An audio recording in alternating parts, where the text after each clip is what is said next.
the media silences exactly what they want to. Today, we start with a significant update from Louisville, Kentucky, where a judge has recently cleared 2 police officers of felony charges in the shooting death of Breonna Taylor. This decision has come after an extensive period of public and media scrutiny that saw widespread protests and calls for sweeping police reforms. The case spotlighted liberal pain points like no-knock warrants and police brutality at a time convenient for the media. Earlier today, I spoke with the family of Breonna Taylor. This morning, they were informed that the Justice Department has charged 4 current and former Louisville Metro Police Department officers with federal crimes related to Ms. Taylor's death. Those alleged crimes include civil rights offenses, unlawful conspiracies, unconstitutional use of force, and obstruction offenses.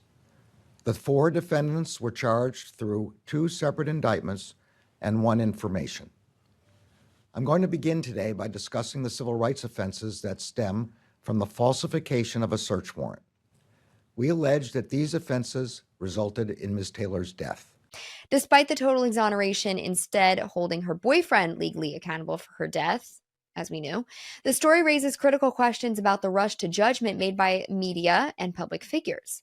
Initially depicted as a straightforward misconduct by the officers involved, the narrative compelled many to conclude their guilt prematurely, affecting the lives of the officers. Riots occurred, social media posts posted by the online vigilantes who yell at you in all caps if you don't also post. Now, with these officers exonerated, the lack of retractions or apologies from those who spread misinformation is glaring, per usual. As figures like Tim Walz stoke the flames of a state of emergency riot in a 2-day time span, letting small and big businesses in his cities literally burn without correction, events like January 6th remain sources of complaints from the left, and innocent people remain in jail, on house arrest, or paying their legal fees until kingdom come. The double standard of narrative is what got us here in this country, and this example is no exception.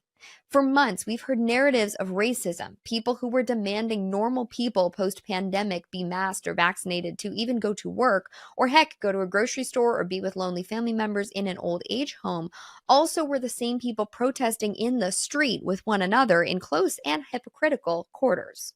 First nationally elected official to say her name. Whether you live at the beach, are going to one, or just want to imagine yourself there, Red Beach Nation has the comfy, patriotic apparel for the occasion. Founded by a former counterterrorism officer and war veteran of both the Afghanistan and Iraq wars, Red Beach Nation is committed to upholding the American values and principles that we all hold so dear. So grab your swag and rep the nation.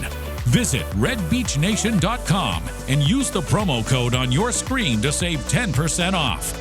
Again, that's redbeachnation.com.